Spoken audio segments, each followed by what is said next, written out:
Sometimes life has a way of turning desperate moments into extraordinary revelations.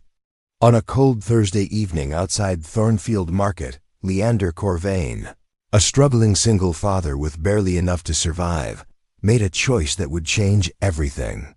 He spent his last $20 helping a stranger who seemed lost and vulnerable, never imagining that this woman was Ophelia Strain, heir to the largest grocery empire in the country and orchestrator of psychological games that tested the limits of human nature. What Leander didn't know was that Ophelia had been watching, studying, waiting for someone to prove that genuine kindness still existed in a world she believed was fundamentally selfish. 20 minutes after their encounter, 3 black SUVs pulled into the parking lot, and Leander's quiet life was about to collide with a woman who held the power to destroy or elevate everything he cared about. If you love stories of unexpected connections, moral challenges, and the kind of transformation that happens when 2 worlds collide, you won't want to miss this one. Subscribe now and join us on this journey, because sometimes the most dangerous games reveal the most beautiful truths. Now let's dive into A Single Dad Spends Final $20 on Stranger. She's the ruthless grocery heiress playing deadly games. Before we jump back in, tell us where you're tuning in from. And if this story touches you, make sure you're subscribed, because tomorrow I've saved something extra special for you. Leander Corvain adjusted his worn flannel shirt for the 3rd time. As he walked through the automatic doors of Thornfield Market, the largest grocery store in Millbrook Heights, the fluorescent lights buzzed overhead, casting harsh shadows across his weathered face. At 34, Leander carried himself like a man who had learned to shoulder burdens twice his size, his broad frame bent slightly from years of physical labor and sleepless nights. The late evening shift at the warehouse had just ended, and his muscles ached from moving inventory for 12 straight hours. His calloused hands gripped a crumpled shopping list written on the back of an envelope, the paper soft from being folded and refolded in his pocket throughout the week. $23.47. That was all he had until Friday's paycheck, and Friday felt like a lifetime away. Leander's apartment in the Oak Ridge complex wasn't much to look at, but it was home. The walls were thin enough that he could hear Mrs. Kellerman's television through the drywall, and the heating system made sounds like a dying animal, but the rent was affordable and the neighborhood was safe. That mattered more than aesthetics when you were raising a daughter alone. Emma. Just thinking about his 8-year-old daughter made his chest tighten with a mixture of love and overwhelming responsibility. She was currently at her friend Lily's house for a sleepover, giving Leander a rare evening to handle errands without worrying about bedtime routines or homework struggles. Emma never complained about their modest lifestyle, never asked why other parents drove newer cars or lived in bigger houses. She had her father's resilient spirit and her mother's bright smile. Though Leander tried not to think about Sarah too often, 3 years had passed since Sarah walked out, leaving nothing but a note on the kitchen counter and a forwarded address. In Seattle, the divorce papers had arrived 6 months later, along with child support payments that stopped coming after the 1st year. Leander had stopped trying to track her down after the 2nd year. Some people weren't built for the long haul, and Sarah had made her choice. Now it was just him and Emma against the world, and most days that felt like enough. But on evenings like this, when he was calculating whether he could afford both milk and bread, the weight of single parenthood pressed against his shoulders like a physical thing. Leander grabbed a red plastic basket and began navigating the aisles with practiced efficiency. Thornfield Market was massive, spanning nearly 2 city blocks with sections devoted to everything from organic produce to international cuisine.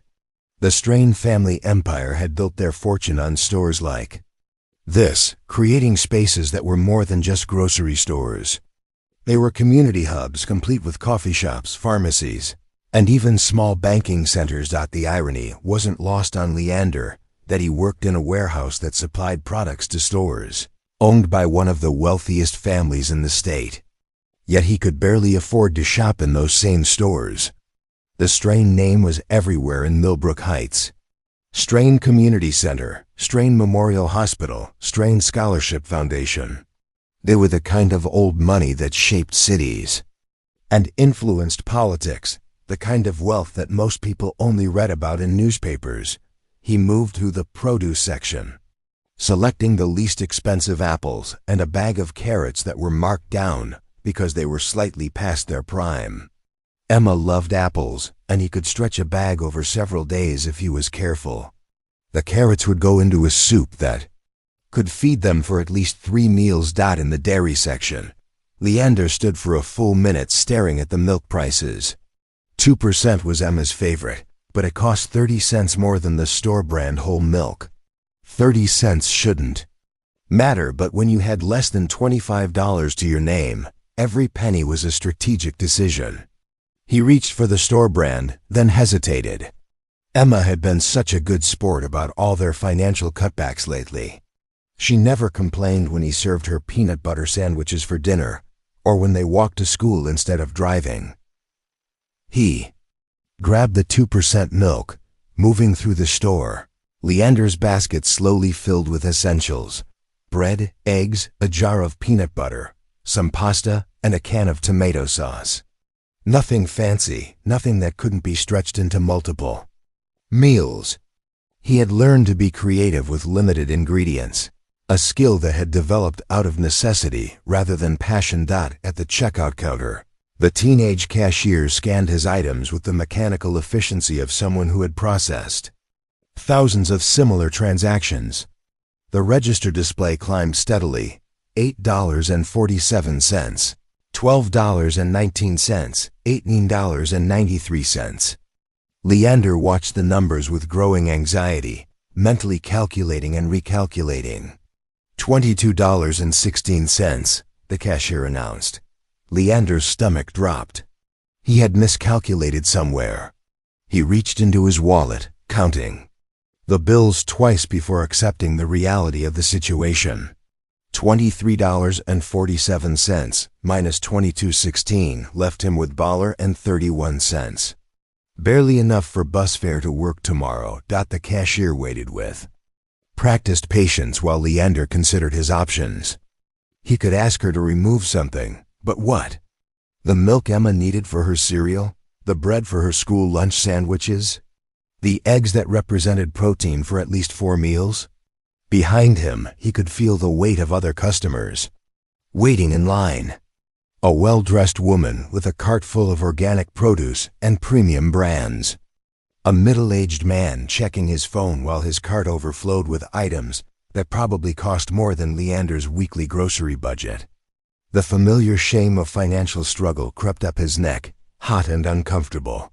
Leander was reaching for the milk, preparing to ask the cashier to remove it, when he noticed her.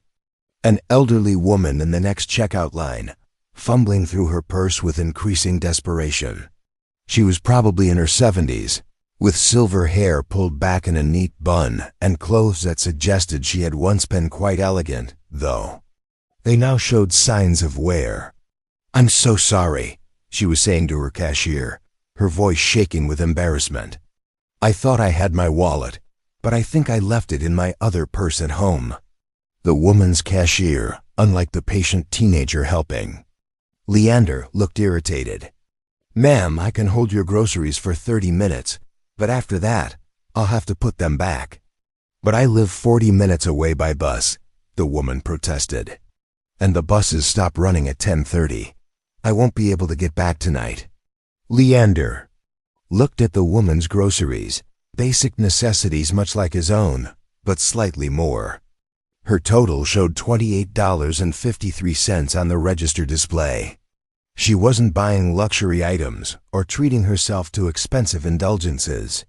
She was buying survival, just like he was. Something in the woman's expression caught Leander's attention. It wasn't just embarrassment. It was a deep, weary resignation that he recognized. It was the look of someone who had been fighting to stay afloat for so long that moments like this felt like the universe confirming their worst fears about themselves. The woman began removing items from her bags, trying to decide what she could do without. A container of soup, a small box of crackers, a bag of frozen vegetables. Each item she set aside seemed to diminish her a little more. Leander made his decision before he could talk himself out of it. "Excuse me," he said to the woman's cashier. "I'd like to pay for her groceries." The elderly woman turned to look at him, her eyes wide with surprise. "Oh no, dear. You don't need to do that. I'll just take what I can afford." "It's no trouble," Leander said, already walking over to her register. He pulled out his remaining money, knowing that what he was about to do would leave him with less than $4 to last until Friday. We all need help sometimes. The cashier looked between them uncertainly. "Sir, her total is $28.53. Leander counted out 20 of his remaining dollars and handed them over. "This should cover most of it." The elderly woman's eyes filled with tears. "I can't let you do this. You look like you're shopping carefully too." "Ma'am, I insist." Leander smiled, the same smile he gave Emma when she was worried about something beyond her control. "Besides, my daughter always tells me that doing good things makes good things happen." The woman studied his face for a long moment, as if trying to memorize his features. "What's your name, son?" "Leander Corvain." "I'm Dahlia Quenrick," she said, extending her hand. "And I want you to know that your kindness tonight means more than you could possibly understand." Preparing and narrating this story took us a lot of time, so if you are enjoying it, subscribe to our channel. It means a lot to us. Now back to the story. As Leander paid the difference and helped Dahlia gather her groceries, he felt something he hadn't experienced in months, a sense of purpose that extended beyond his own survival. Yes, he would have to eat peanut butter sandwiches for the rest of the week. And yes, he would have to walk to work to save bus fare. But he had helped someone who needed it more than he did. What Leander didn't notice was the woman in the expensive coat who had been standing behind him in the original line. She had watched the entire exchange with intense interest, her dark eyes missing nothing. As Leander helped Dahlia carry her groceries toward the exit, the woman pulled out her phone and made a call. "It's done," she said quietly into the phone. "We found him." 20 minutes later, as Leander walked through the parking lot of Thornfield Market with his reduced groceries, he felt the strange mixture of satisfaction and worry that always followed his more impulsive acts of generosity. The night air was crisp, carrying the scent of approaching winter and the distant smell of fast food from the restaurant row across the street. Dahlia had thanked him 3 more times before her taxi arrived, pressing his hand between both of hers and promising that his kindness would not be forgotten. There had been something almost mystical about the way she spoke, as if she knew secrets about how the universe operated that others didn't. Leander had dismissed the feeling as his imagination, but it lingered nonetheless. He was almost to the bus stop when he heard the sound of engines behind him. Not the typical evening traffic of commuters heading home, but something more purposeful.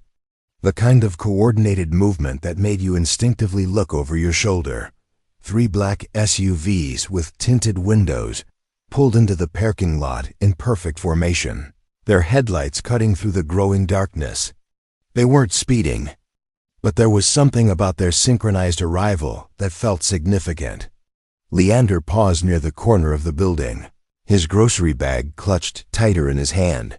The vehicles came to a stop near the front entrance of the store, engines idling with quiet power. For several moments, nothing happened. Then, as if responding to some invisible signal, all 3 vehicles' doors opened simultaneously. From the center SUV emerged a woman who commanded attention without saying a word. She was tall, probably in her early 30s, with dark hair pulled back in a severe bun that accentuated the sharp angles of her face. Her black wool coat looked like it cost more than Leander made in 3 months, and her stride across the parking lot suggested someone accustomed to having the world arrange itself around her convenience. Behind her came 6 other people, men and women in dark suits who moved with the fluid precision of professional security. They weren't obviously armed, but something in their posture suggested they could handle themselves in any situation. The entire group moved toward the store entrance like a small army with a specific mission. Leander found himself staring, despite his better judgment. There was something about the woman leading the group that was almost magnetic.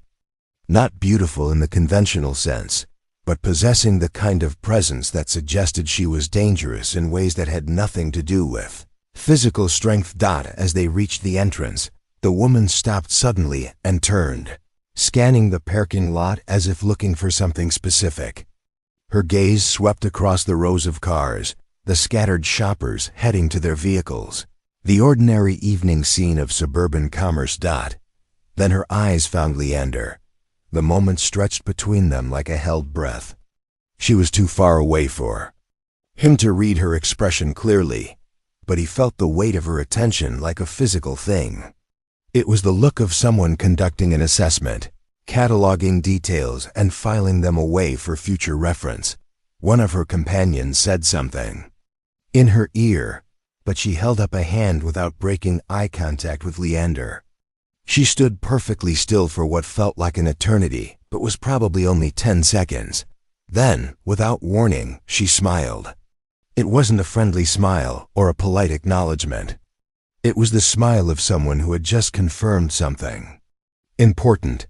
The woman said something to her team, and 2 of them immediately began walking toward Leander. Their approach was casual but inevitable, like the tide rolling in. Leander's instincts screamed at him to run, but his legs felt rooted to the pavement. "Mr. Corvain," the first man said as they approached. He was probably in his 40s, with prematurely gray hair and eyes that missed nothing. "Miss Strain would like to speak with you." Strain. The name hit Leander like a physical blow. He looked back toward the woman by the store entrance with new understanding. Ophelia Strain, heir to the grocery empire that employed half the city and owned properties throughout the state. One of the most powerful people in Millbrook Heights was standing 50 yards away, and she wanted to talk to him. "I think there's been a mistake," Leander managed. "I don't know any Ms. Strain." The second man, younger but with the same professional demeanor, smiled politely. "There's no mistake, sir. Would you mind coming with us? It will only take a few minutes." It wasn't really a request. The way they flanked him, the presence of their colleagues visible in his peripheral vision, the expensive vehicles idling nearby, everything about the situation suggested that refusing wasn't actually an option. Leander followed them across the parking lot, his mind racing through possible explanations. Had he unknowingly committed some crime?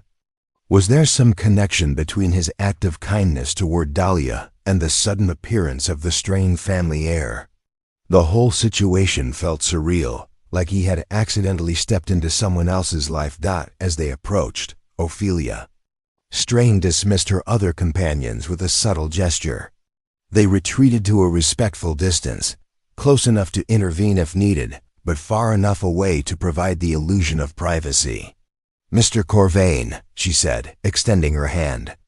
Voice was lower than he had expected, with the kind of cultivated accent that suggested expensive education and international travel.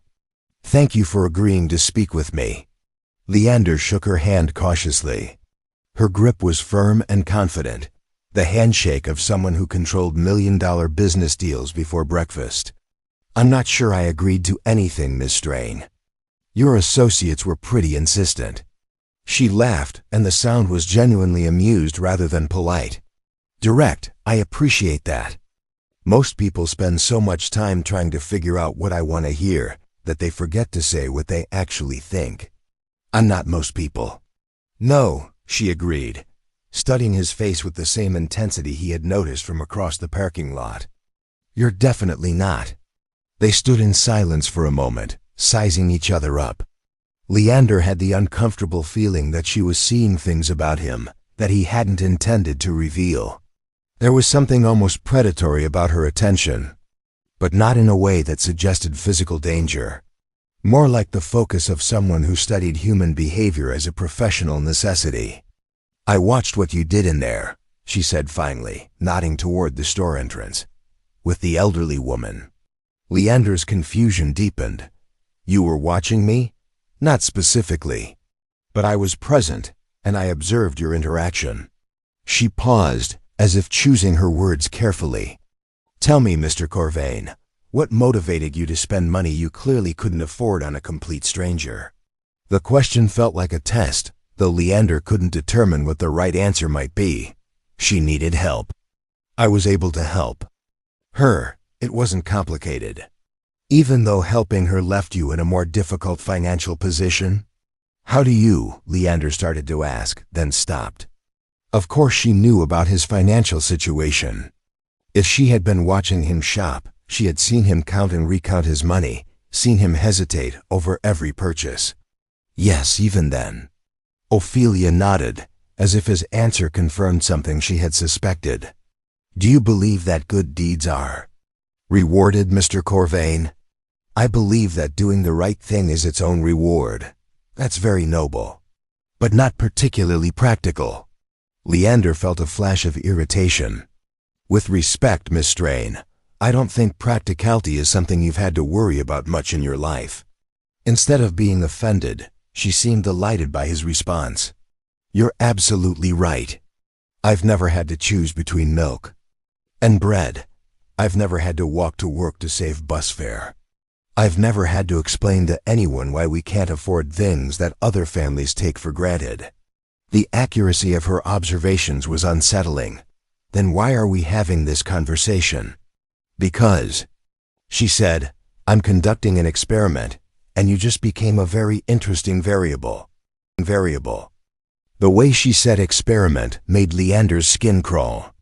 There was something clinical about her tone, as if he were a specimen to be studied rather than a person to be respected. "I think I should go, of course. But before you do, I'd like to make you an offer." Leander waited, every instinct telling him that whatever she was about to propose would change his life in ways he couldn't predict or control. Ophelia reached into her coat and withdrew a business card. It was thick, expensive paper with embossed lettering. "Tomorrow is Saturday. I'd like to invite you to participate in a challenge." "What kind of challenge?" "The kind that could solve your financial problems permanently, or make them significantly worse." She smiled that predatory smile again. "But don't worry, Mr. Corvain. I have a feeling you're exactly the kind of person who would find my games interesting." Saturday morning arrived gray and cold, with the kind of overcast sky that made everything look slightly unreal. Leander sat at his small kitchen table, staring at Ophelia Strain's business card and wondering if he had dreamed the entire encounter from the night before. The card felt real enough, heavy and expensive between his fingers, with an address embossed in gold lettering: Strain Industries, Executive Offices, 1847 Millbrook Plaza, penthouse level. Emma had returned from her sleepover that morning full of stories about movies watched and games played, completely oblivious to her father's encounter with one of the most powerful women in the state. She was currently sprawled on their second-hand couch, reading a library book about dragons and occasionally sharing interesting facts about medieval mythology. "Dad, did you know that some dragons were considered good luck?" she called out. "They protected treasure, but not because they were greedy, because they understood value." "That's interesting, sweetheart," Leander replied, though his attention was divided between his daughter's commentary and the business card in his hand. The rational part of his mind insisted that he should throw the card away and pretend the previous evening had never happened. Ophelia Strain was clearly someone who operated by different rules than the rest of the world, and getting involved with her would almost certainly complicate his life in ways he couldn't anticipate. But the practical part of his mind, the part that had been calculating grocery costs and walking distances for months, kept focusing on her words, the kind that could solve your financial problems permanently. What would it mean for Emma if he never had to worry about money again? Real security, not just survival. College savings instead of choosing between school supplies and groceries. The ability to say yes when she asked for things that other parents provided without thinking twice. By noon, curiosity had won over caution. Leander arranged for Mrs. Kellerman to watch Emma for the afternoon, telling his elderly neighbor that he had an unexpected job interview. It wasn't entirely a lie, though he suspected whatever Ophelia had in mind would be unlike any job interview he had ever experienced. The Millbrook Plaza building dominated the downtown skyline, 43 floors of gleaming steel and glass that reflected the clouds like a mirror. Leander had walked past it hundreds of times, but had never had reason to go inside. The lobby was all marble and chrome, with a security desk staffed by guards who looked like they moonlighted as professional bodybuilders. "Leander Corvain," he told the receptionist. "I have an appointment with Miss Strain." The woman, impeccably dressed and speaking with the kind of polished professionalism that came from dealing with important people all day, made a phone call. Within minutes, one of Ophelia's associates from the previous evening appeared to escort him upstairs. Elevator ride to the penthouse seemed to take forever. The man beside him, who had introduced himself as Mr. Kellaway, made polite conversation about the weather and the city's recent economic development, but Leander could tell he was being studied. Every response was noted, every reaction catalogued. Penthouse level was unlike anything Leander had ever seen. Floor-to-ceiling windows provided a panoramic view of the city, while the interior design suggested both wealth and power in its clean lines and expensive materials. Everything was perfectly arranged, from the modern art on the walls to the fresh flowers that probably cost more than Leander's weekly salary. Ophelia was waiting for him in what appeared to be a private conference room. She had traded her dramatic black coat for a tailored gray suit that was somehow even more intimidating. She stood with her back to the door, looking out over the city as if it were a chessboard and she were contemplating her next move. "Mr. Corvain," she said without turning. "Around. Thank you for coming. I wasn't entirely certain you would." "I'm curious," Leander admitted. "Though I'm starting to think curiosity might not be the smartest emotion to follow where you're concerned." She turned then, and her smile suggested he was correct.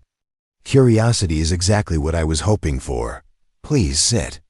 The conference table was polished to a mirror finish and surrounded by chairs that probably cost more than Leander's monthly rent. He chose a seat across from where Ophelia positioned herself, maintaining what felt like a safe distance even though he suspected safety was an illusion in this room. "Before we begin," she said, "I want to make sure you understand what you're agreeing to participate in. What I'm about to propose isn't a traditional business opportunity. It's a psychological and ethical challenge designed to test certain assumptions about human nature." "What kind of assumptions?" "Whether people are fundamentally good or fundamentally selfish. Whether altruism truly exists or whether every act of kindness is ultimately motivated by self-interest. Whether someone like you," she gestured toward him, "can maintain their moral principles when the stakes become high enough." Leander felt a chill that had nothing to do with the building's air conditioning.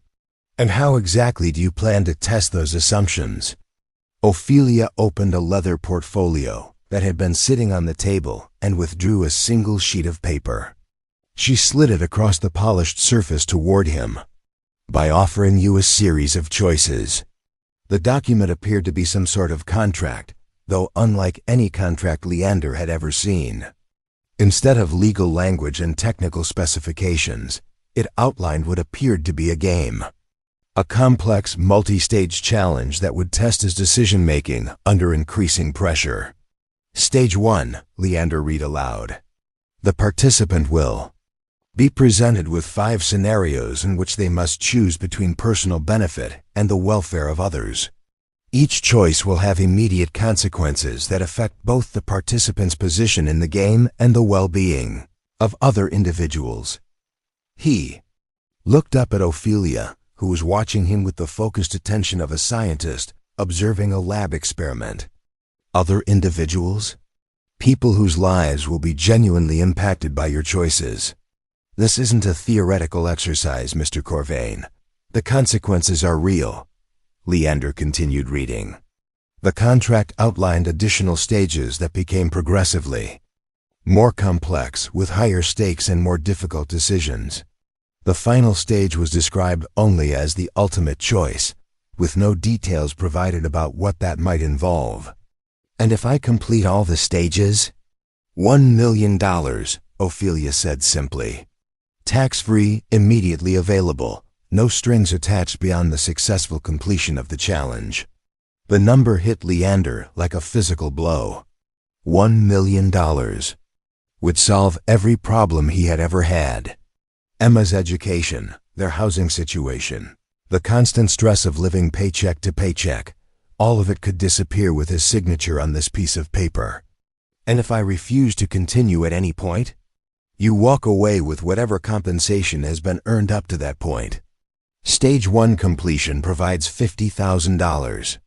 Stage 2 adds another $100,000. Stage 3, she paused. The amounts increase significantly with each level. Leander set the contract down, his hands trembling slightly. Why me? You could have chosen anyone for this experiment. Why select someone who can't afford to say no? For the first time since he had met her, Ophelia's mask slipped slightly. Something almost like vulnerability flashed across her face before being quickly suppressed.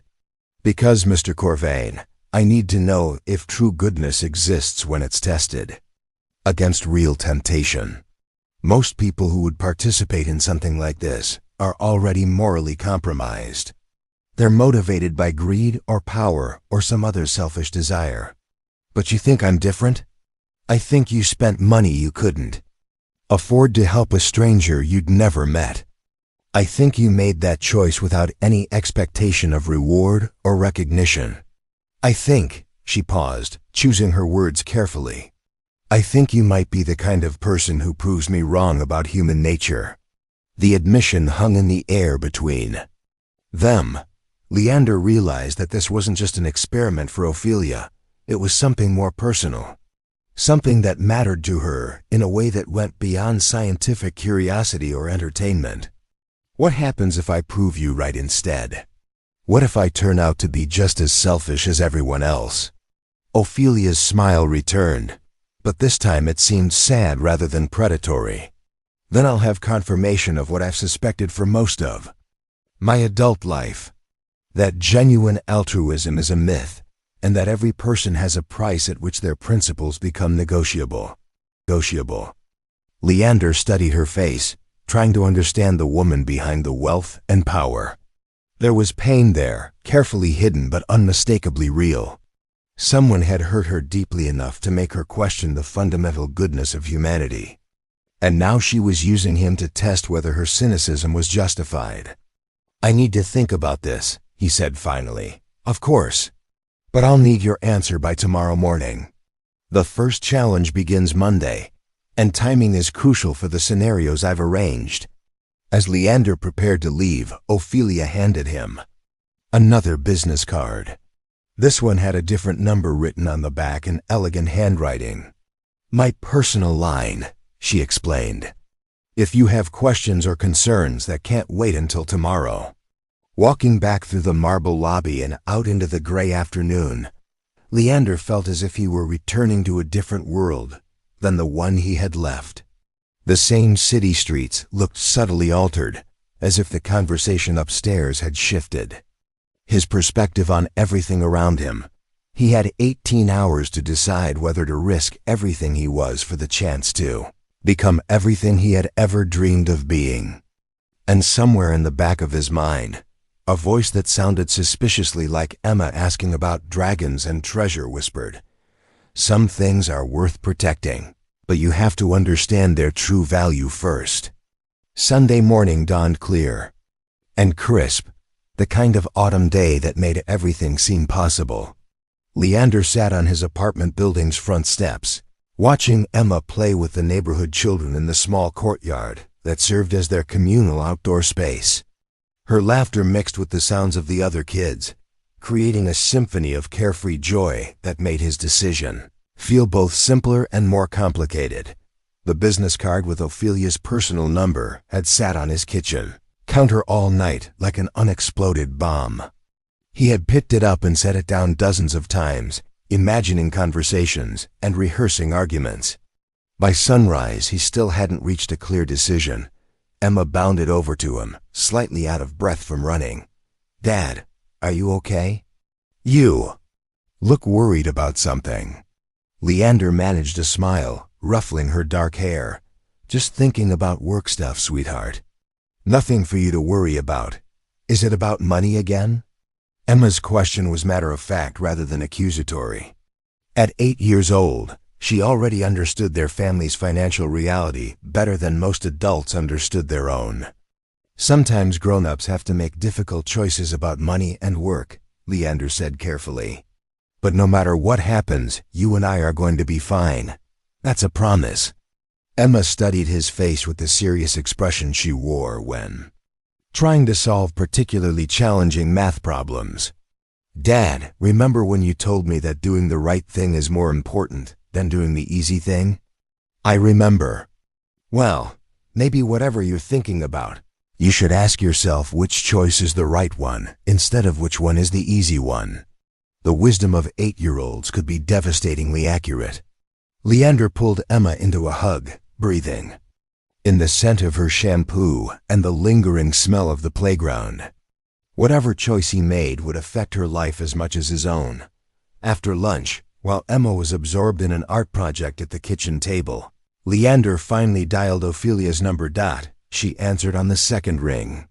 "Mr. Corvain, I was hoping you would call. I have questions," he said without preamble. "I assumed you would. Would you prefer to discuss them over the phone, or would you like to meet somewhere more private?" Leander glanced at Emma, who was carefully coloring within the lines of a drawing that appeared to be a castle surrounded by friendly dragons. "Phone is fine. But I need complete honesty from you." "That's fair. Ask whatever you need to ask." "These other people whose lives will be affected by my choices, are they volunteers? Do they know they're part of your experiment?" There was a pause before Ophelia answered. "Some do, some don't. The scenarios are constructed to test genuine reactions, which sometimes requires a degree of uncertainty from the participants." "That sounds like manipulation." "It is manipulation," Ophelia agreed readily, "but not malicious manipulation. Think of it as controlled circumstances designed to reveal authentic behavior, like a psychological study or a social experiment." "And you're comfortable with that?" "Comfortable? No, but I believe the knowledge gained justifies the methods employed. We learn nothing about human nature by studying people who are performing for an audience they know is watching." Leander absorbed this information, trying to decide whether her reasoning made the approach more or less ethical. "What happens to these people after the experiment is over? If my choices negatively impact their lives, do they receive any compensation or support?" "Everyone involved will be fully compensated for any inconvenience or minor hardship they experience. And I want to be clear, none of the scenarios involve permanent harm or genuine danger. The stakes are real but not catastrophic. Define minor hardship: missing a job interview due to transportation issues, having to find alternative housing for a few days, experiencing social embarrassment or temporary financial inconvenience. Nothing that can't be resolved with appropriate resources afterward." Leander found himself pacing the length of his small living room, the phone pressed against his ear. "And what about me? What if participating in this experiment changes me in ways I don't anticipate or like?" This time the pause was longer. When Ophelia spoke again, her voice carried a note of something that might have been regret.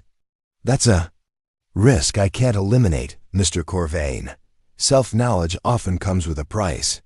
You might discover things about yourself that challenge your self-perception.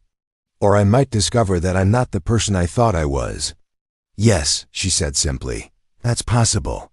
They talked for another 20 minutes, with Ophelia answering his questions with a directness that was both reassuring and unsettling. She didn't try to minimize the psychological complexity of what she was proposing, nor did she attempt to convince him that participation would be easy or pleasant. One more question, Leander said as the conversation wound down. Why is this so important to you? What do you gain from proving or disproving the existence of genuine altruism? Ophelia was quiet for so long that Leander wondered if the call had been disconnected. Finally she spoke, and her voice was softer than he had heard it before. When I was 12 years old, my father's business partner embezzled nearly $2 million from their company. The man had been my father's best friend for 20 years. He had been to every birthday party, every Christmas celebration. He was practically family. Leander waited, sensing that interrupting would break whatever spell was allowing her to share this information. The theft nearly destroyed my father's company and our family's reputation. My father never recovered from the betrayal. He spent the rest of his life believing that everyone had a price, that loyalty and friendship were just convenient fictions people maintained until something better came along. And you inherited his cynicism. I inherited his empire and his worldview.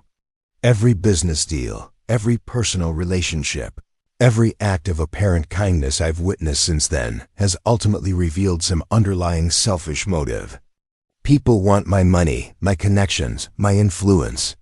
They perform goodness when they think it will benefit them. The pain in her voice was unmistakable now, carefully controlled, but undeniably real. So this experiment is personal for you. Completely personal, Ophelia admitted. I need to know if my father was right. If genuine goodness exists, or if it's just an elaborate performance that people maintain until the stakes get high enough. And if I prove that goodness exists, then maybe there's hope for the world, and maybe there's hope for people like me. After the call ended, Leander sat in his living room for a long time, watching Emma add details to her dragon castle. The innocent concentration on her face reminded him of all the reasons he wanted to believe in goodness, both in himself and in the world she would inherit. Emma looked up from her drawing. Dad, do you think people are basically good or basically bad? The timing of her question was so perfect that Leander wondered if she had somehow overheard his conversation. What do you think, sweetheart? I think most people are good, but sometimes they get scared or confused and make bad choices. Like when someone is mean to you at school, it's usually because they're worried about something else. That's very wise. Emma nodded seriously. But I also think that when you have the chance to help someone, you should do it. Even if it's hard. Especially if it's hard. That evening, after Emma had gone to bed, Leander called Ophelia's number one more time. I'll do it, he said when she answered. I'll participate in your experiment. Thank you, she said, and he could hear genuine gratitude in her voice. I'll have a car pick you up tomorrow morning at 8 o'clock. The first scenario will take place at the Westfield Community Center. Ophelia, Leander said, using her first name for the first time. I want you to know that I'm not doing this for the money. I'm doing it because I think you need to see that goodness exists, and because Emma deserves to grow up in a world where that's true. There was silence on the other end of the line, and for a moment, Leander thought she might have hung up. Then, he heard something that sounded like a quietly drawn breath. Get some sleep, Leander, she said softly. Tomorrow we begin finding out who we really are. Monday morning arrived with the precision of a military operation. At exactly 8 o'clock, a sleek black sedan pulled up outside Leander's apartment building, its engine purring with the quiet confidence of expensive engineering. The driver, a woman in her 40s with silver-streaked hair and the alert posture of someone accustomed to handling sensitive situations, introduced herself as Miss Vance. Good morning, Mr. Corvain, she said as Leander settled into the leather interior. Miss Strain asked me to brief you on today's parameters during the drive. The Westfield Community Center was located in one of Millbrook Heights' older neighborhoods, where tree-lined streets gave way to modest homes and small businesses that served the local residents. As they drove, Ms. Vance explained the first scenario with the clinical precision of someone reading a weather report. Today you'll be participating in what appears to be a job interview process, she said, consulting a tablet that displayed detailed notes. The position is assistant manager at a community resource center that helps low-income families access social services. The salary is $48,000 annually, with full benefits and opportunities for advancement. Leander felt his pulse quicken. $48,000 was nearly double his current warehouse salary, and the benefits alone would transform his family's financial security. What's the challenge? There will be 3 other candidates interviewing for the same position today. Each of them has compelling personal circumstances that make the job crucial to their well-being. Your choices during the interview process will determine not only whether you receive the position, but how those choices affect the other candidates. The sedan pulled into the community center's parking lot, a modest space surrounded by buildings that showed their age but had been well maintained. Ms. Vance handed Leander a folder containing background information about the job and the organization. Remember, she said as he prepared to get out, your goal is to navigate the situation according to your own moral compass. There are no right or wrong answers in an objective sense, only choices that reveal character. The community centers interior was warm and welcoming, with bulletin boards covered in information about local services and children's artwork decorating the walls. The receptionist, a cheerful woman who appeared to be in her 50s, directed Leander to a small waiting area where 3 other people sat in various stages of nervous anticipation. The first was a woman about Leander's age, professionally dressed, but with an undercurrent of desperation in her posture. She introduced herself as Carol Mendez and explained that she had been unemployed for 8 months after being laid off from her previous job as a social services coordinator. My unemployment benefits run out next month, Carol confided during their brief conversation. I have 2 teenagers at home, and if I don't find something soon, we're going to lose our apartment. The second candidate was an older man named Robert Chun, who spoke with the careful dignity of someone who had worked hard all his life, but found himself struggling against circumstances beyond his control. His wife was battling cancer, and the medical bills had forced them into bankruptcy despite having insurance. I've been working temp jobs to make ends meet, Robert explained, but we need the stability and health benefits that a permanent position would provide. My wife's treatment is working, but we can't afford to interrupt it. The third candidate was perhaps the most heartbreaking. Amelia Torres was barely 22, a recent college graduate who was supporting her disabled mother and younger brother while trying to pay off her student loans. She had been living in her car for the past month, shower at the local gym, and keeping her situation secret from her family to avoid worrying them. This job would mean everything to me, Amelia said quietly. Not just the money, but the chance to actually help other people who are going through what my family has been through. As Leander listened to their stories, he felt the weight of Ophelia's experiment settling over him like a heavy blanket. Each of these people deserved the position, and each of them needed it for reasons that were completely valid and deeply personal. But only one of them could be chosen. The interview process began with individual meetings with the hiring committee, which consisted of 3 people, the center's director, a board member, and what Leander assumed was one of Ophelia's associates. Though the woman gave no indication of her true role, the questions were standard for the most part, focusing on experience, qualifications, and motivation for working in social services.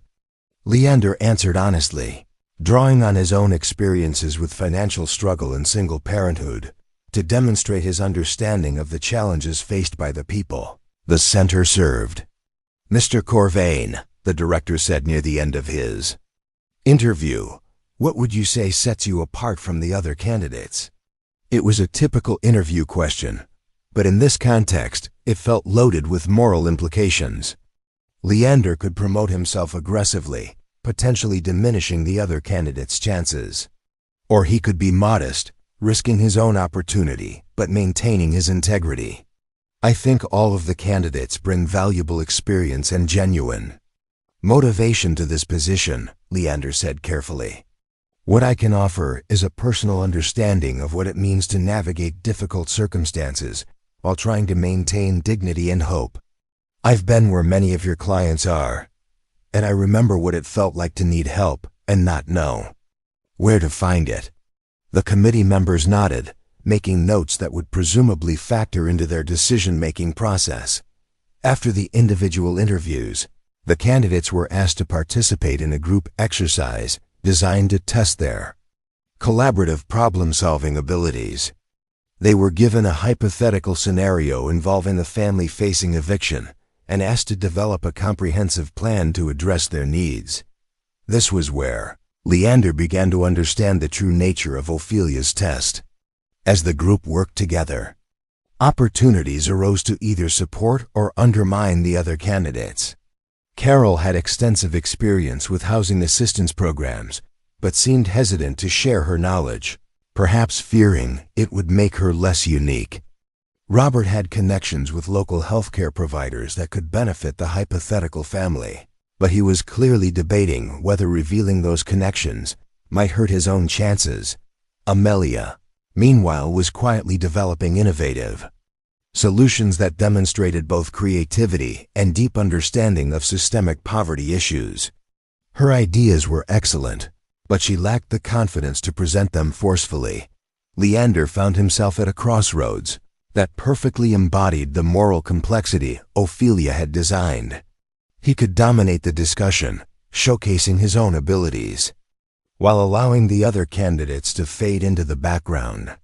He could remain passive, letting the others compete among themselves while staying safely neutral.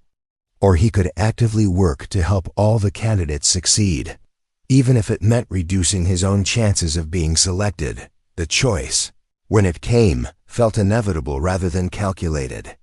When Carol hesitated to share her housing program knowledge, Leander encouraged her to speak up, asking specific questions that allowed her expertise to shine. When Robert seemed reluctant to mention his healthcare connections, Leander created openings in the conversation that made sharing that information feel natural rather than boastful. Most importantly, when Amelia's brilliant ideas were being overlooked by the committee members, Leander made sure to highlight her contributions and build on her suggestions in ways that demonstrated their value. Amelia's point about addressing transportation barriers is crucial, he said at one point. Without reliable transportation, even the best housing assistance program becomes inaccessible. Her suggestion about partnering with the local bus authority to provide subsidized passes could be the key to making this family situation sustainable long-term. By the end of the group exercise, all 4 candidates had been able to showcase their strengths and demonstrate their value to the potential employers. They had also developed a comprehensive, creative solution to the hypothetical family's problems that was better than anything any of them could have created individually. As they waited for the committee's decision, Carol leaned over to Leander. "Thank you," she said quietly. "I know what you did in there, and I want you to know it meant a lot." Robert nodded his agreement. "Most people would have seen us as competition to be eliminated. You treated us as colleagues to be supported." Amelia's eyes were bright with emotion she was trying to control. "I've never had anyone believe in my ideas like that before. Whatever happens with this job, you gave me something important today." When the committee called them back in to announce their decision, Leander felt strangely calm. He had made his choice about who he wanted to be in this situation, and he was prepared to live with the consequences. "This was one of the most impressive group interviews we've ever conducted," the director said. "All 4 candidates demonstrated exceptional qualifications and genuine commitment to our mission. Unfortunately, We only have one position available." She paused, and Leander could feel the tension radiating from his fellow candidates. "However," she continued, "based on today's interviews and the collaborative spirit you all demonstrated, we've decided to reach out to partner organizations about creating additional positions. We believe strongly that all 4 of you belong in this field." The committee offered the original position to Carol, whose experience most closely matched their immediate needs. But they also announced that Robert would be connected with a healthcare advocacy organization that had been looking for someone with his background. Amelia would be recommended for a grant-funded position with a nonprofit focused on student assistance programs, and Leander would be considered for a newly created outreach coordinator role that would begin in 6 weeks. As they left the community center, the 4 candidates exchanged contact information and promised to stay in touch. The competitive atmosphere that could have dominated the day had been transformed into something that felt like the beginning of a professional network and possibly genuine friendships. Ms. Vance was waiting by the sedan, her expression giving nothing away. As they drove back toward the city center, she handed Leander an envelope. "Congratulations on completing stage 1, she said. "Miss Strain asked me to give you this." The envelope contained a check for $50,000 and a note, written in Ophelia's elegant handwriting. "Thank you for showing me that it's possible to win without ensuring that others lose. Tomorrow we increase the stakes." Leander stared at the check, feeling a mixture of elation and trepidation. $50,000 would solve so many immediate problems, but he knew that accepting it meant committing to continue the experiment. And based on Ophelia's note, stage 2 would be significantly more challenging than what he had just experienced. As the sedan pulled up to his apartment building, Leander made a decision that surprised even him. Instead of getting out immediately, he turned to Ms. Vance. "I want to make sure those job offers for the other candidates are real," he said. "If they're just part of the experiment, if those people aren't actually going to get the positions they were promised, then I'm not interested in continuing." Ms. Vance smiled, the first genuinely warm expression he had seen from her. "Mr. Corvain, Ms. Strain anticipated you might ask about that. I'm authorized to tell you that all the positions mentioned today are legitimate opportunities. The organizations involved are genuine partners, and the offers will be honored regardless of how the rest of the experiment proceeds." "Good," Leander said, getting out of the car. "Then we'll see what stage 2 has in store." That evening, as he helped Emma with her homework and listened to her chatter about her day at school, Leander reflected on what he had learned about himself in just one day. The money in his wallet felt good, but not as good as the knowledge that he had helped 3 people find opportunities they deserved. But as he looked at Ophelia's note again, he couldn't shake the feeling that she had been testing him as much as studying him. And tomorrow, when the stakes increased, he would discover whether his principles could withstand greater pressure than a job interview had provided. 3 days had passed since Leander's first test at the Westfield Community Center, and the $50,000 check sat in his bank account like a promise of possibilities he had never dared imagine.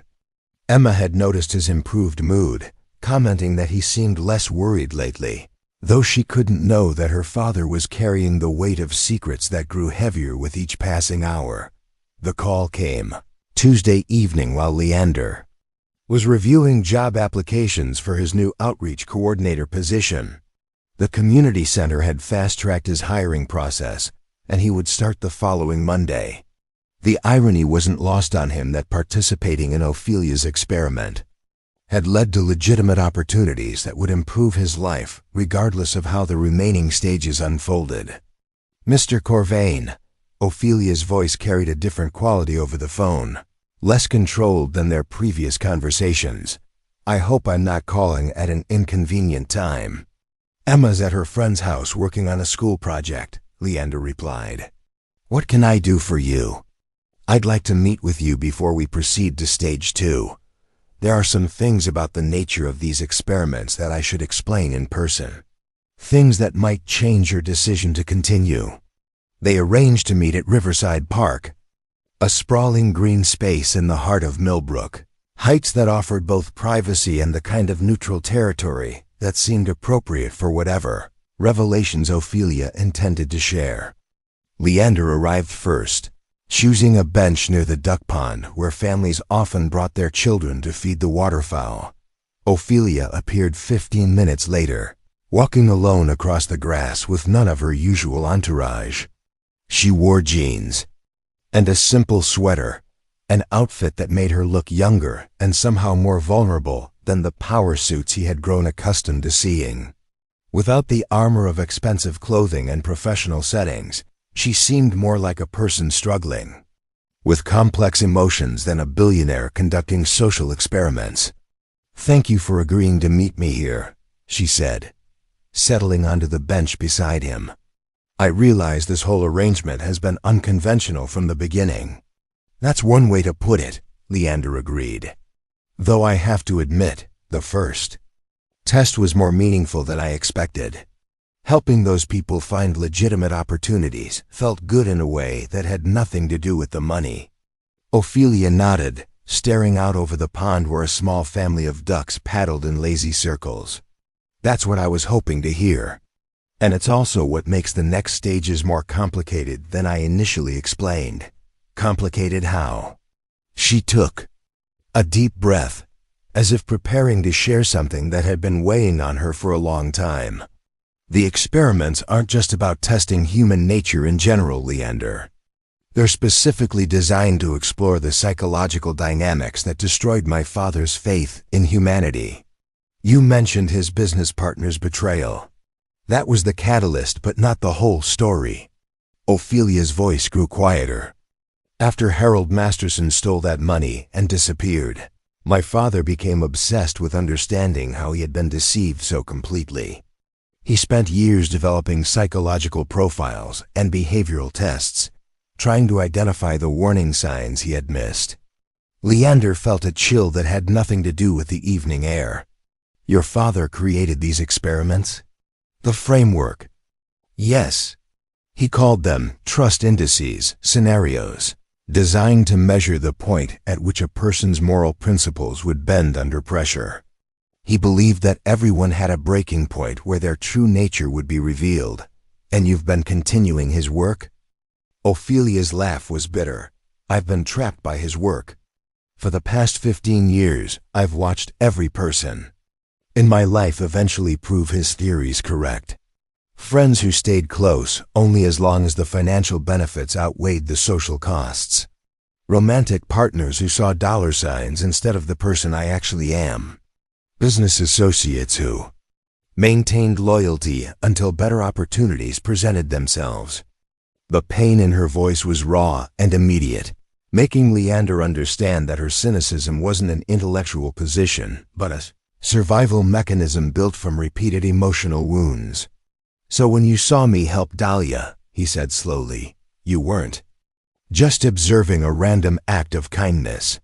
You were seeing someone who might finally prove your father wrong." "Exactly. But here's what I didn't tell you before.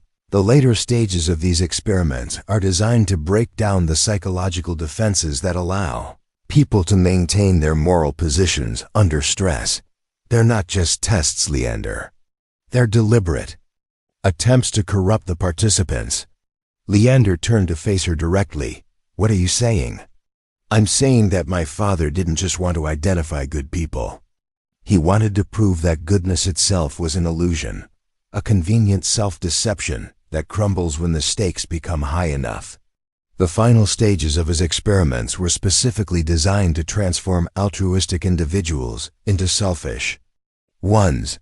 The implications hit Leander like a physical blow. "You're telling me that continuing with this process might fundamentally change who I am as a person?" "It's possible," Ophelia admitted.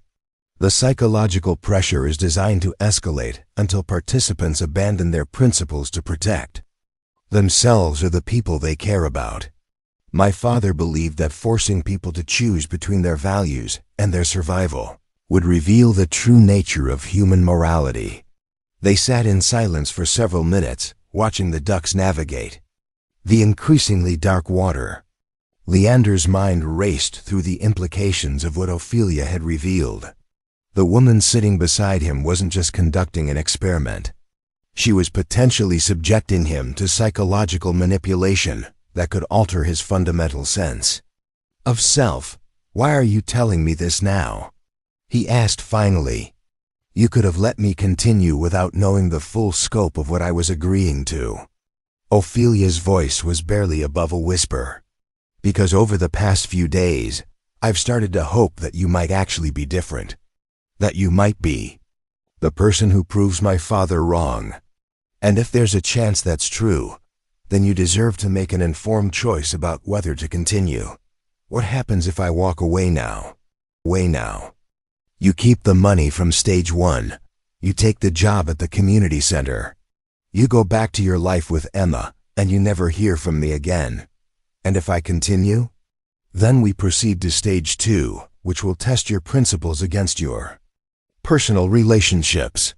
Stage 3 will challenge your moral boundaries against your survival instincts. And stage 4," she paused.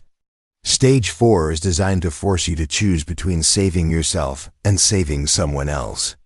Leander absorbed this information, feeling the weight of the decision settling over him.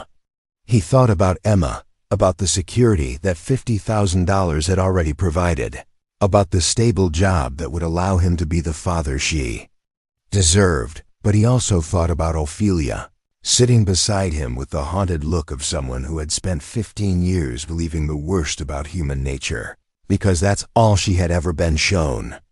"What do you want to happen, Ophelia?" he asked. "Not what your father wanted to prove, not what the experiments are designed to accomplish, but what do you personally hope will be the outcome?"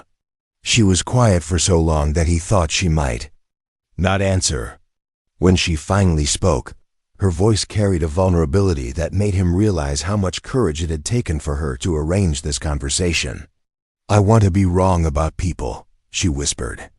"I want to believe that goodness exists, that loyalty isn't just a transaction, that someone can care about another person without expecting something in return. I want to believe that my father's cynicism was a response to trauma, not an accurate assessment of human nature. And you think I might be able to prove that? I think you're the first person I've met who might be genuinely good enough to withstand what these experiments are designed to do. But I also think that asking you to risk your psychological well-being to heal my emotional wounds would be the most selfish thing I've ever done." Leander stood up from the bench, pacing to the edge of the pond where the water reflected the first stars appearing in the darkening sky. Every rational part of his mind insisted that he should walk away, take his winnings, and focus on building a stable life for Emma.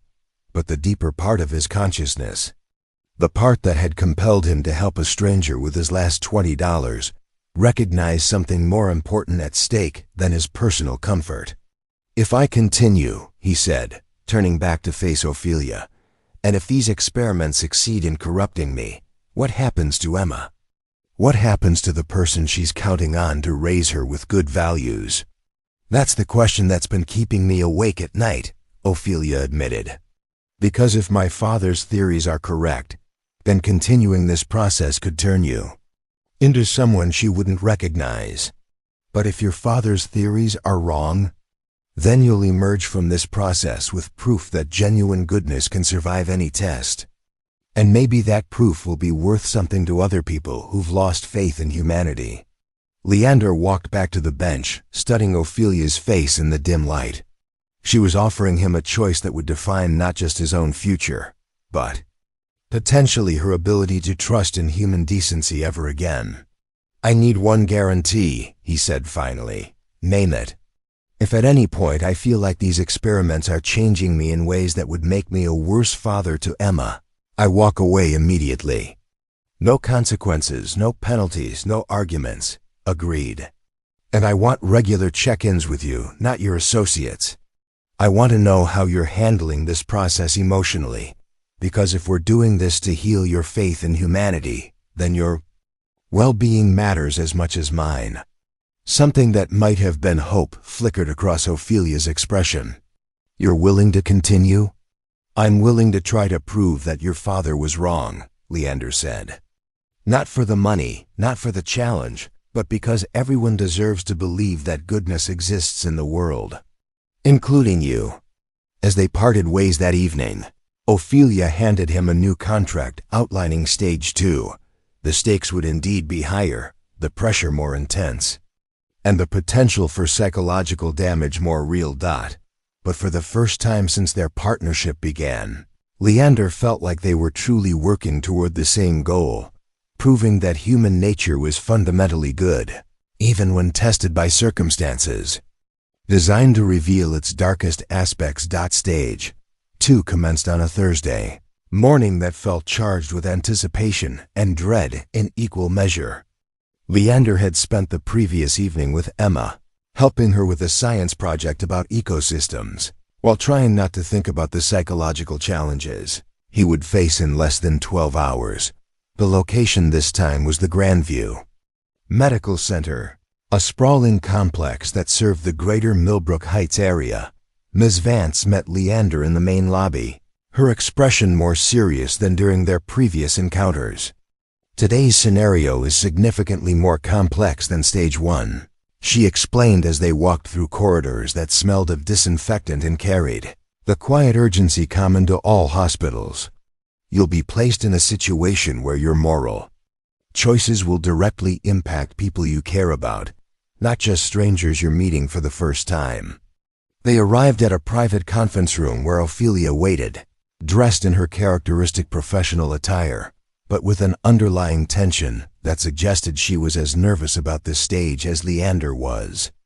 "Good morning," she said, gesturing for him to take a seat at the polished conference table. "Before we begin, I want to confirm that you've read and understood the parameters for today's test." Leander had indeed read the contract, though understanding it was another matter entirely. The scenario involved a medical emergency simulation where he would be given information about treatment options for multiple patients, each requiring different resources and presenting different moral complexities. "The patients are actors," Ophelia explained, "but the medical information is real, provided by actual physicians who specialize in the relevant conditions. Your decisions will determine not only which simulated patients receive treatment, but how those decisions affect your personal relationships and future opportunities." "What do you mean by personal relationships?" Instead of answering directly, Ophelia pressed a button on the conference room's intercom system. "Please send them in." The door opened, and Leander's breath caught in his throat. Emma walked in, followed by Carol Mendez from the community center interview, and behind them, to his complete shock, was his ex-wife Sarah. Emma ran to him immediately, throwing her arms around his waist with the unreserved affection of an 8-year-old who hadn't seen her father in what felt like forever, though it had only been since breakfast. "Dad," Ms. Strain said, "you are doing important work here, and that I could come see where you work now." Leander looked over Emma's head at Ophelia, his expression a mixture of confusion and growing anger. "What is this?" "The stakes I mentioned," Ophelia replied calmly. "Today's decisions will affect not just anonymous participants, but people who matter to you personally." Sarah stepped forward, and Leander was struck by how little she had changed in the 3 years since she had walked out of their lives. Still beautiful in the sharp, ambitious way that had first attracted him, but carrying herself with the brittle confidence of someone who had never quite found what they were looking for. "Hello, Leander," she said, her voice carefully neutral. "I know this is unexpected, but Ms. Strain explained that your participation in this program could provide opportunities for Emma's education that we never could have imagined." "What kind of opportunities?" Leander asked, though he was beginning to understand the psychological trap that was being constructed around him. Carol spoke up from her position near the door. "Miss Strain has established an educational foundation that provides full scholarships to the most promising students in the city. Emma would be guaranteed a spot in the best private schools, with college tuition covered regardless of our financial circumstances. But, Ophelia added with the precision of a surgeon making a careful incision, the Foundation's resources are limited. Today's test will determine not only whether Emma receives this opportunity, but which other, equally deserving students will be excluded to make room for her. The elegance of the psychological manipulation was breathtaking in its cruelty. Ophelia had taken everything Leander cared about, his daughter's future, his relationships with people he had tried to help, even the complicated emotions surrounding his failed marriage, and turned them into weapons designed to test his moral boundaries. "This is why you wanted to meet yesterday," Leander said, his voice tight with controlled anger. "You knew that once I understood what you were really doing, I would need to see Emma before deciding whether to continue. I wanted to give you every possible advantage," Ophelia replied, "including the motivation that comes from having something meaningful at stake." The scenario that unfolded over the next 4 hours was a masterpiece of psychological complexity. Leander was presented with medical cases involving 5 different patients, each requiring expensive treatment that would consume significant resources from Ophelia's foundation. The catch was that the foundation only had enough money to fully treat 3 of the 5 cases. The patients were a brilliant teenager from the inner city who needed surgery to prevent permanent disability, an elderly man whose experimental treatment could add years to his life, a young mother whose cancer treatment would allow her to see her children grow up, a military veteran whose PTSD therapy could restore his ability to function in society, and a promising artist whose treatment would preserve her vision and allow her to continue creating work that inspired others. Each case was presented with meticulous detail, complete with family interviews, medical records, and long-term prognosis information. The actors portraying the patients were skilled enough to make their stories feel completely real, their desperation and hope palpable in ways that made the impossible choices feel genuinely devastating. But the true test wasn't just about allocating medical resources. It was about the personal incentives Ophelia had woven into each decision. If Leander chose to fully fund the teenager's surgery, Carol would be offered a position as the Foundation's medical liaison, providing her with the stable income her family desperately needed. If he prioritized the elderly man's treatment, Sarah would receive a consulting contract that would allow her to move back to Millbrook Heights and be more involved in Emma's life. Most insidiously, if Leander selected the young mother's case, Emma would automatically qualify for the educational scholarship, regardless of how the other selections affected the Foundation's resources. As the day progressed and the deadline for decisions approached, Leander found himself facing the exact scenario his father-in-law had designed, a situation where doing good for strangers required sacrificing opportunities for the people he loved most. Sarah, who had remained quietly supportive throughout most of the process, finally approached him during a break in the proceedings. "Leander," she said, her voice carrying emotions that were difficult to interpret, "I know I don't have the right to ask you for anything after what I did to our family. But Emma deserves every advantage we can give her. This scholarship could change her entire life. And all I have to do is choose her future over the life of someone else's daughter." "You're not responsible for fixing everyone's problems," Sarah replied. "You're responsible for taking care of your own daughter." It was a reasonable argument, the kind of rational self-interest that most parents would not only understand but actively embrace. The fact that it came from Emma's mother, who had given up her own parental rights to pursue opportunities elsewhere, added layers of irony that weren't lost on either of them. Emma, meanwhile, had spent the day quietly observing the adult conversations and medical presentations with the serious attention she brought to everything she didn't fully understand. During one of their private moments, she climbed onto Leander's lap and asked the question that cut to the heart of everything. "Dad, are you trying to help people like you helped that lady at the grocery store?" Something like that, sweetheart. And it's really hard because you have to choose who gets helped and who doesn't. Leander nodded, amazed by his daughter's ability to distill complex moral issues into their essential components. Emma was quiet for a moment, then looked up at him with the earnest expression she wore when working through difficult problems. Mom and Ms. Carroll keep talking about how whatever you choose will be good for me. But what if what's good for me isn't what's right? The question hung in the air like a challenge to everything the adults in the room had been assuming about motivation and moral decision-making. Emma, at 8 years old, had identified the central conflict that Ophelia's experiments were designed to exploit: the tension between personal loyalty and universal ethics. As the deadline approached, Leander realized that the true test wasn't about choosing which patients would receive treatment. It was about whether he would allow his love for Emma to override his commitment to making decisions based on need rather than personal benefit. The choice, when he finally made it, surprised everyone in the room, including himself. I can't participate in a process that requires me to value one person's life over another's based on how their treatment might benefit my family, he announced to the assembled group. But I also can't walk away and let people die because the moral framework is flawed. Instead of selecting 3 patients to receive full treatment, Leander proposed redistributing the Foundation's resources to provide partial treatment for all 5 cases, supplemented by fundraising efforts and partnerships with other medical organizations. It's not as elegant as your original scenario, he told Ophelia, but it's the only solution I can live with.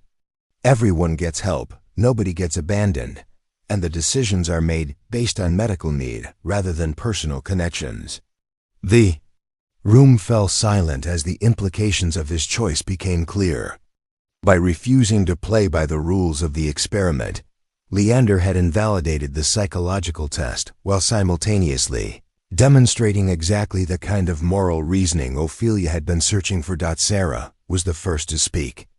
That's very noble, Leander, but it means Emma won't get the scholarship. Then we'll find other ways to pay for her education, he replied. Ways that don't require other people to suffer for our benefit. Ophelia watched the exchange with an expression that was impossible to read. When she finally spoke, her voice carried a note of something that might have been admiration. Congratulations, Mr. Corvain.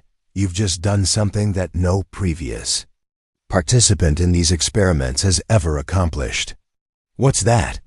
You've changed the rules instead of letting the rules change you. The aftermath of Stage 2 created a calm that felt more ominous than peaceful. Emma had been returned home with promises of ice cream and explanations that her father was working on important projects that help people, while the adults remaining in the conference room struggled to process what had just occurred. Ophelia dismissed her associates and asked Leander to remain behind for what she called a debrief session. Sarah lingered as well, clearly expecting to be included in whatever conversation would follow. But Ophelia's polite request for privacy sent her away with barely concealed frustration. You realize that what you did today invalidates the entire experimental framework, Ophelia said once they were alone. My father's scenarios were specifically designed to force impossible choices. By refusing to choose, you've essentially broken the system. Good, Leander replied without hesitation. Your father's system was designed to prove that people are fundamentally selfish. Maybe it needed to be broken. Ophelia walked to the conference room's large window, looking out over the medical complex where real patients were receiving treatment, based on genuine medical need rather than psychological manipulation. The problem is that Stage 3 was built on the assumption that you would have been psychologically compromised by Stage 2. That you would have made choices that challenged your self-perception and made you more susceptible to moral flexibility. What happens now? Now we enter uncharted territory. She turned back to face him, her expression troubled. I could end the experiments here, declare the process complete, and pay you the remainder of the promised compensation. You've already proven more than I expected about the nature of human goodness. But my father's theories were never really about individual tests of character.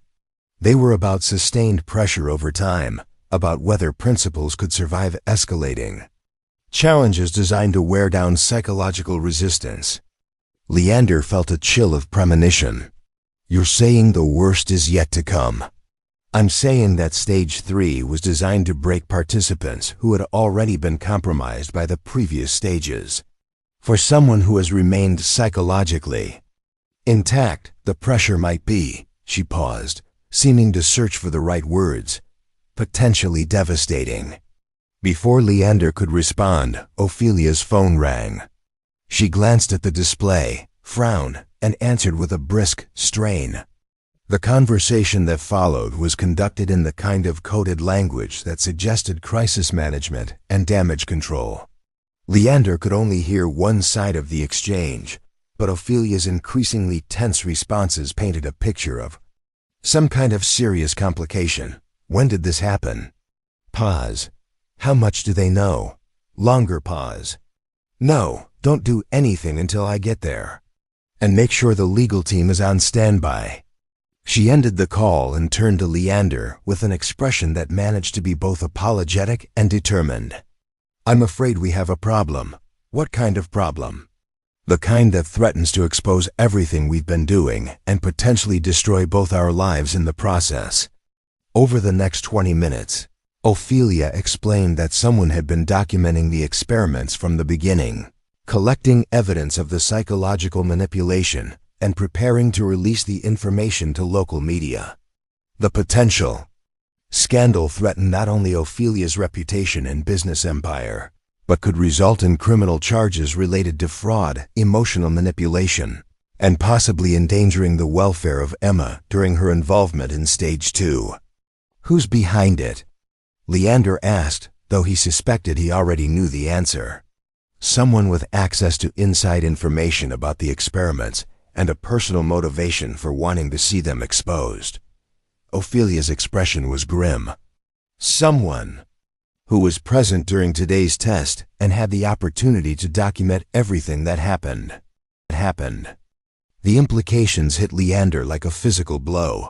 Sarah, your ex-wife has been in contact with investigative journalists since Monday. She's been recording conversations, photographing documents, and building a case that portrays me as a manipulative billionaire who exploits vulnerable people for her own psychological gratification. Leander sank into one of the conference room chairs, his mind racing through the consequences of what Ophelia was describing. If Sarah's allegations became public, the scandal would destroy any chance of the community work he had planned to pursue. More importantly, it would paint him as someone who had risked his daughter's emotional well-being for financial gain. What does she want? Money, initially. She approached my legal team 3 days ago with an offer to keep the story quiet in exchange for a substantial payment. When we refused to negotiate, she apparently decided to proceed with full exposure. And Emma? Ophelia's expression softened slightly. Your daughter will likely be portrayed as an innocent victim of your poor judgment and my psychological manipulation. The story Sarah is telling paints you as a desperate single father who was tricked into compromising his values for money. The cruelest irony wasn't lost on Leander. In attempting to prove that genuine goodness existed, he had created a situation where his actions could be interpreted as fundamentally selfish. The experiments designed to test his moral character had provided his ex-wife with the ammunition to destroy his reputation and potentially gain custody of Emma. There's more, Ophelia continued. Sarah has also documented your financial situation in detail, including the fact that you spent your last money helping a stranger. She's arguing that the experiment specifically targeted you because of your vulnerability, that I deliberately chose someone who couldn't afford to refuse participation. Which is true, Ophelia agreed. But the interpretation matters more than the facts. She's presenting it as evidence of exploitation rather than as evidence of your character. They sat in silence for several minutes, each processing the magnitude of the crisis they faced. Everything they had worked toward, the proof that human nature was fundamentally good, the evidence that moral principles could survive even the most challenging tests, was about to be reframed as a story of manipulation and victimization. "What are our options?" Leander asked finally. "Limited and unpleasant," Ophelia replied. "We can attempt to discredit Sarah's allegations, which would require exposing details about your marriage and divorce that you probably prefer to keep private. We can try to reach a settlement that keeps the story out of the media, which essentially validates her claims while protecting both of us from public scrutiny. Or we can let the story break and deal with the consequences. What happens to Emma in each scenario? That depends largely on how the family court system interprets the situation. Sarah is arguing that your participation in psychological experiments demonstrates poor judgment and potentially unstable behavior. She could use this as grounds for requesting a custody modification. The words hit Leander like a physical assault. The possibility of losing Emma felt infinitely worse than any financial or reputational damage he might suffer. His daughter was the reason he had participated in the experiments in the first place, to prove that goodness existed in the world she would inherit. The possibility that those same actions might result in losing her was a form of cosmic injustice. That made him question everything he had believed about moral cause and effect. "I need to talk to Emma," he said, standing abruptly. "I need to explain what's happening before she hears it from someone else." "Leander, wait." Ophelia rose as well, reaching out as if to stop him. "There might be another option." "What kind of option?" Stage 3 was designed to test whether participants would sacrifice their principles to protect the people they love. The scenario involved threatening harm to family members unless the participant agreed to compromise their moral positions. Leander stared at her, understanding beginning to dawn. "You're suggesting we proceed with the final experiment." "I'm suggesting that we turn the current crisis into the ultimate test of your character. Sarah has created a situation where you'll be forced to choose between your reputation, your financial security, and potentially your relationship with your daughter. How you handle that choice will reveal more about your moral character than any artificial scenario I could have designed." The proposal was both brilliant and terrifying. Instead of trying to manage the crisis Sarah had created, they would embrace it as the culmination of everything the experiments had been designed to test.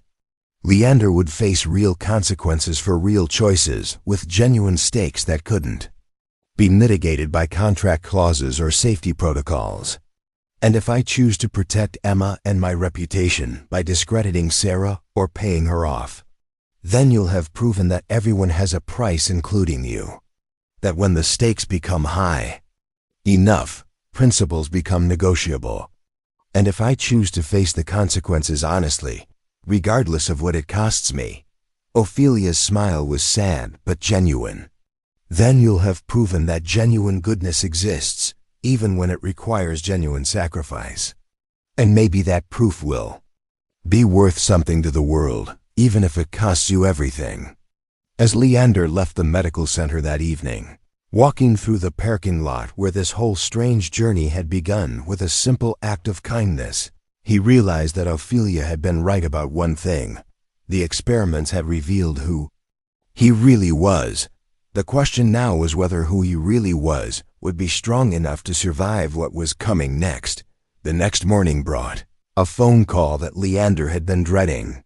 Sarah's lawyer outlined the terms of what amounted to emotional blackmail. Withdraw from any further association with Ophelia Strain's experiments. Publicly acknowledge that his judgment had been compromised by financial desperation, and agree to increased custody arrangements, or face a media storm that would destroy his reputation and potentially his relationship with Emma. Leander listened to the demands while Emma ate breakfast at their small kitchen table, completely unaware that her future hung in the balance of her father's response. When the lawyer finished speaking, Leander asked for 24 hours to consider the proposal. "Dad, you look worried again," Emma observed, setting down her spoon. Is it the important work you're doing? Instead of deflecting as he had been doing for days, Leander decided his daughter deserved the truth. Emma, I need to tell you something about the work I've been doing with Miss Strain. He explained the situation in terms an 8-year-old could understand. That he had been trying to prove people were fundamentally good, that it had created some problems with her mother, and that he now faced a choice between protecting himself and standing by what he believed was right. Emma listened with the serious attention she gave to all important conversations. When he finished, she was quiet for a long moment. Dad, remember when you helped that lady at the store? You didn't help her because you thought it would make good things happen to you. You helped her because it was the right thing to do.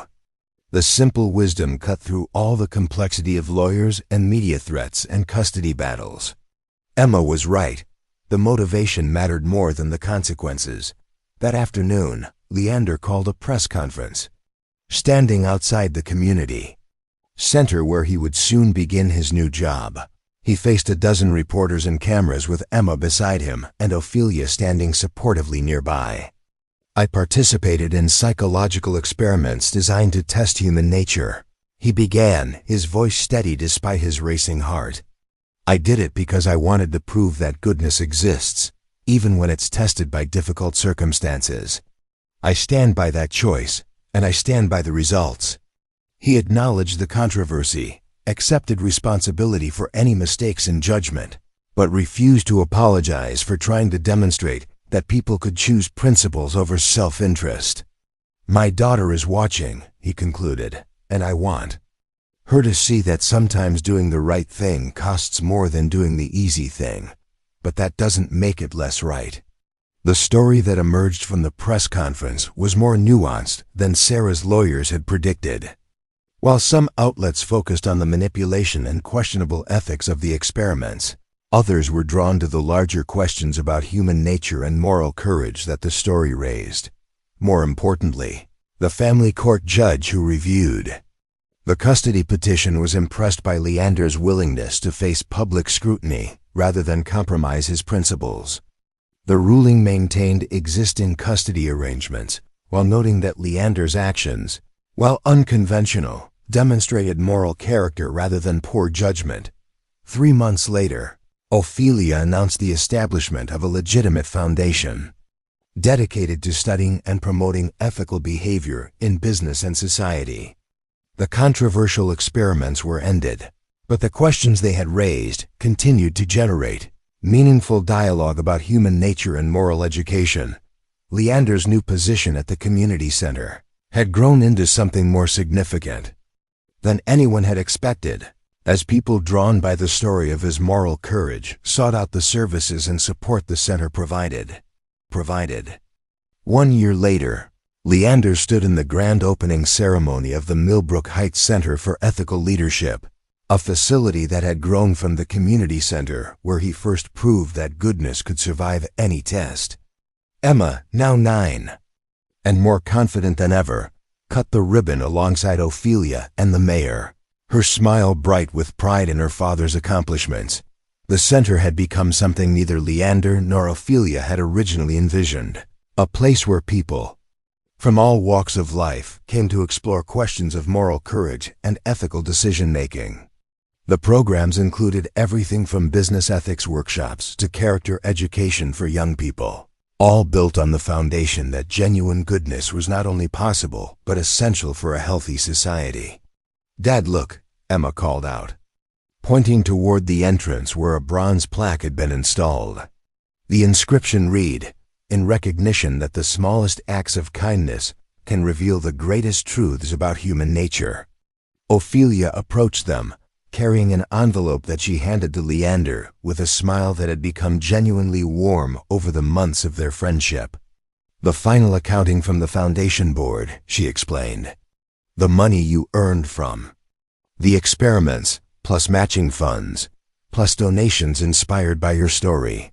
The check was for an amount that would secure Emma's education and their future, but more importantly, it represented validation that choosing principles over self-interest had ultimately provided everything they truly needed. As the ceremony concluded and people began touring the new facility, Leander noticed an elderly woman sitting alone on a bench near the entrance. She looked lost and uncertain, clutching her purse tightly in a gesture he remembered from another time and place. Without hesitation, he approached her. "Good afternoon, ma'am. Are you here for the opening ceremony?" The woman looked up with grateful relief. "I was hoping to learn about the programs here, but I'm not sure I can afford them." "Don't worry about that," Leander said, offering his arm to help her stand. "Let me show you around. Everything we do here is based on the principle that everyone deserves help when they need it." As he guided the woman toward the information desk, he caught Ophelia's eye across the room. She was watching with the expression of someone who had finally found the proof she had been seeking her entire adult life, that kindness was real, that goodness could survive any test, and that small acts of moral courage could indeed change the world. Emma skipped over to join them, naturally falling into step beside the elderly woman and beginning to chatter about all the wonderful things the center offered. Watching his daughter embody the values he had fought so hard to preserve, Leander realized that the greatest victory wasn't the money or the recognition, or even the proof that human nature was fundamentally good. The greatest victory was knowing that Emma would grow up in a world where she had seen firsthand that doing the right thing, even when it was difficult, always led to something beautiful. The ripple effects of that first $20 act of kindness continued to spread, touching lives in ways that would never be fully measured, but would always be deeply felt. Up next, you've got 2 more standout stories right on your screen. If this one hit the mark, you won't want to pass these up. Just click and check them out.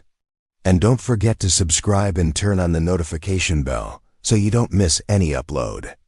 From us,